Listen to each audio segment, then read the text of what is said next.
हर हर महादेव, जय बाबा केदार। तो दोस्तों, आज की सबसे बड़ी और राहत देने वाली खबर सामने आ चुकी है। दोस्तों, करीब 8 घंटे तक बंद रहने के बाद आखिरकार केदारनाथ यात्रा मार्ग को फिर से खोल दिया गया है। भारी बारिश और लैंडस्लाइड के कारण सुबह से यात्रा पूरी तरह रोक दी गई थी, लेकिन अब श्रद्धालुओं को दोबारा यात्रा करने की अनुमति मिल गई है।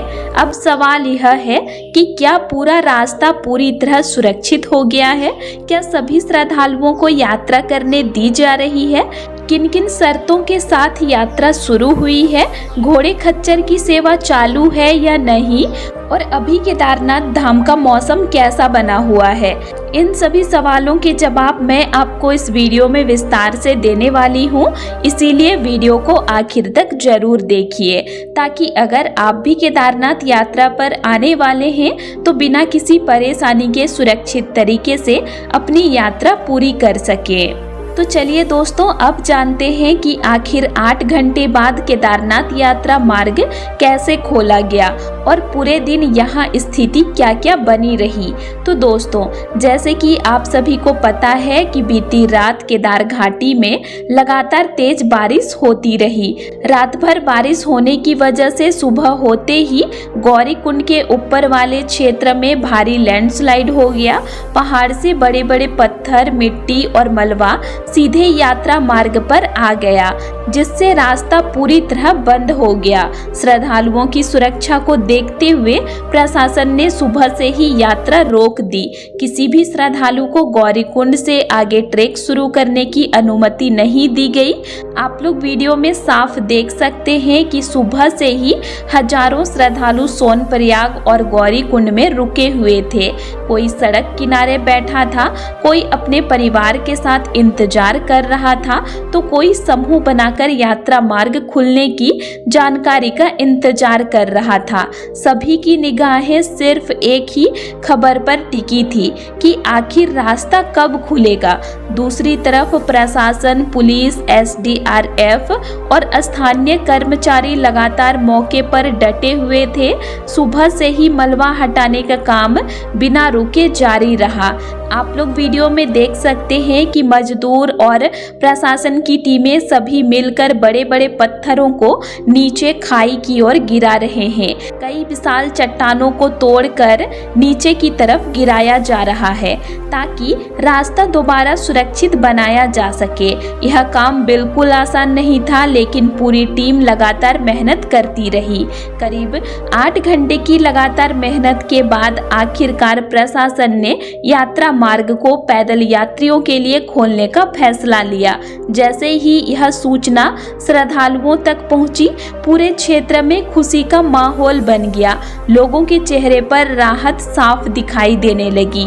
इसके बाद सोनप्रयाग में श्रद्धालुओं को व्यवस्थित तरीके से लंबी कतारों में खड़ा किया गया, क्योंकि यहाँ से यात्रियों को पहले जीप के माध्यम से गौरीकुंड भेजा जाता है। प्रशासन ने किसी तरह की जल्दबाजी नहीं होने दी।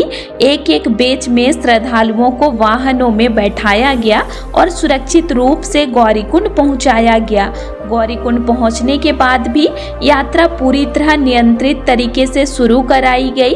जहां लैंडस्लाइड हुआ था, वहां प्रशासन और सुरक्षा बल पहले से तैनात थे। श्रद्धालुओं को एक एक करके पंक्तिबद्ध तरीके से उस क्षेत्र से पार कराया गया।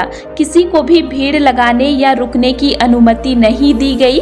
सुरक्षा को सबसे पहली प्राथमिकता दी गई। आप लोग वीडियो में देख सकते हैं कि जैसे ही श्रद्धालुओं को आगे बढ़ने का मौका मिला, पूरा माहौल हर हर महादेव और जय बाबा केदार के जयकारों से गूंज उठा। कई श्रद्धालु प्रशासन, पुलिस और राहत दल का धन्यवाद करते नजर आए। 8 घंटे के लंबे इंतजार के बाद आखिर उन्हें बाबा केदारनाथ के दर्शन के लिए आगे बढ़ने का अवसर मिल गया। इसीलिए सभी के चेहरों पर अलग ही खुशी दिखाई दे रही थी। हालांकि दोस्तों, मैं आप सभी को एक जरूरी बात जरूर बताना चाहूंगी, यात्रा मार्ग जरूर खोल दिया गया है, लेकिन इसका मतलब यह बिल्कुल नहीं है कि अब खतरा पूरी तरह खत्म हो गया है। लगातार बारिश के कारण पहाड़ अभी भी संवेदनशील है, कहीं भी छोटे पत्थर गिर सकते हैं और मौसम कभी भी बदल सकता है। इसी वजह से घोड़े खच्चर की सेवा अभी भी पूरी तरह शुरू नहीं की गई है। फिलहाल सिर्फ पैदल यात्रा की अनुमति दी गई है। प्रशासन पहले यह सुनिश्चित करना चाहता है कि रास्ता पूरी तरह सुरक्षित रहे, उसके बाद ही अन्य सेवाओं को दोबारा शुरू किया जाएगा। दोस्तों, पहाड़ी क्षेत्रों में जब भी भारी लैंडस्लाइड होती है तो कुछ घंटों के लिए यात्रा रोकना एक सामान्य सुरक्षा प्रक्रिया होती है। इसका उद्देश्य केवल यात्रियों की जान की रक्षा करना होता है। इसीलिए अगर भविष्य में भी कभी कुछ समय के लिए यात्रा रोकी जाए तो घबराइए मत, बल्कि प्रशासन के निर्देशों का पालन कीजिए।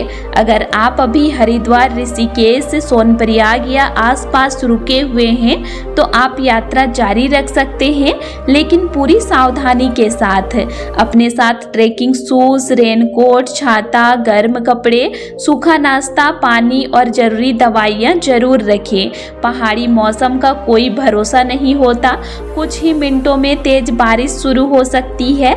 जहां पहले से लैंडस्लाइड हुआ है वहां बिल्कुल भी रुककर फोटो या वीडियो बनाने की कोशिश ना करें।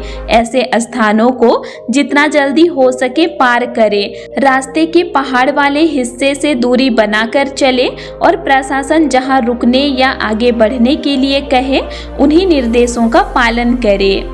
फिलहाल राहत की बात यह है कि केदारनाथ यात्रा मार्ग फिर से शुरू हो चुकी है और श्रद्धालु धीरे धीरे सुरक्षित तरीके से बाबा केदारनाथ की ओर बढ़ रहे हैं। उम्मीद है कि मौसम साथ देता रहा तो यात्रा आगे भी सुचारू रूप से चलती रहेगी। अब दोस्तों, मैं आप सभी श्रद्धालुओं से एक छोटी सी लेकिन बहुत जरूरी बात कहना चाहूंगी। अभी उत्तराखंड में मानसून अपने पूरे प्रभाव में है। ऐसे समय में मौसम का कोई भरोसा नहीं होता। सुबह धूप निकल सकती है, दोपहर में तेज बारिश शुरू हो सकती है और कुछ ही मिनटों में पहाड़ों से पत्थर गिरने लग सकते हैं। इसीलिए यात्रा के दौरान किसी भी तरह की लापरवाही बिल्कुल न करें। अगर रास्ते में कहीं भी प्रशासन यात्रा रोकता है तो उसे परेशानी मत समझिए, वह आपकी सुरक्षा के लिए ही ऐसे करते हैं। कई बार श्रद्धालु जल्दी पहुंचने के चक्कर में बैरिकेड पार करने की कोशिश करते हैं या मना करने के बाद भी आगे बढ़ जाते हैं। ऐसी गलती बिल्कुल न करें, क्योंकि पहाड़ों में एक छोटी सी लापरवाही भी बड़ी दुर्घटना का कारण बन सकती है। अगर लगातार तेज बारिश शुरू हो जाए तो तुरंत किसी सुरक्षित स्थान पर रुक जाएं। बारिश के दौरान ट्रेक करने की कोशिश बिल्कुल न करें। बारिश में रास्ते ज्यादा फिसलन भरे हो जाते हैं और ऊपर से छोटे बड़े पत्थर गिरने का खतरा भी कई गुना बढ़ जाता है।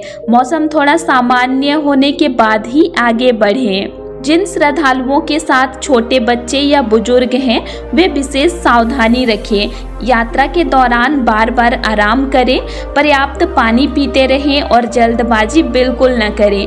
बाबा केदारनाथ के दर्शन तभी सफल माने जाएंगे जब आप सुरक्षित अपने घर भी लौटेंगे। लेकिन मेरी सलाह यही रहेगी कि अभी जो है बुजुर्ग श्रद्धालु यात्रा ना करें, क्योंकि रास्ते काफ़ी फिसलन भरे हैं तो आप लोगों को काफ़ी दिक्कत हो सकती है। और अगर आप पहली बार केदारनाथ धाम की यात्रा पर आ रहे हैं तो कोशिश करें कि सुबह जल्दी ट्रेक शुरू करें। सुबह के समय भीड़ कम रहती है और मौसम भी कई बार अपेक्षाकृत बेहतर रहता है। शाम या रात के समय यात्रा करने से बचें, क्योंकि मानसून में अंधेरा होने के बाद खतरा काफ़ी बढ़ जाता है। अपने मोबाइल की बैटरी पूरी तरह चार्ज रखें, जहां नेटवर्क मिले वहीं अपने परिवार को अपनी लोकेशन और और हालचाल बताते रहें। यदि रास्ते में कोई आपात स्थिति दिखाई दे तो तुरंत वहां मौजूद पुलिस, SDRF या प्रशासन की टीम को सूचना दें। मैं एक बार फिर बता दूं कि यात्रा शुरू जरूर हो गई है, लेकिन अभी भी जगह जगह संवेदनशील क्षेत्र बने हुए हैं, इसीलिए हर कदम सोच समझ कर रखें। सुरक्षित यात्रा करना ही सबसे बड़ी समझदारी है। बाबा केदार से यही प्रार्थना है कि सभी श्रद्धालुओं की यात्रा मंगलमय और सुरक्षित रहे। जो भी भक्त सच्चे मन से बाबा के दर्शन के लिए आ रहे हैं, उन सभी पर भगवान शिव की कृपा बनी रहे और सभी सकुशल दर्शन करके अपने घर वापस लौटे। हर हर महादेव, जय बाबा केदार।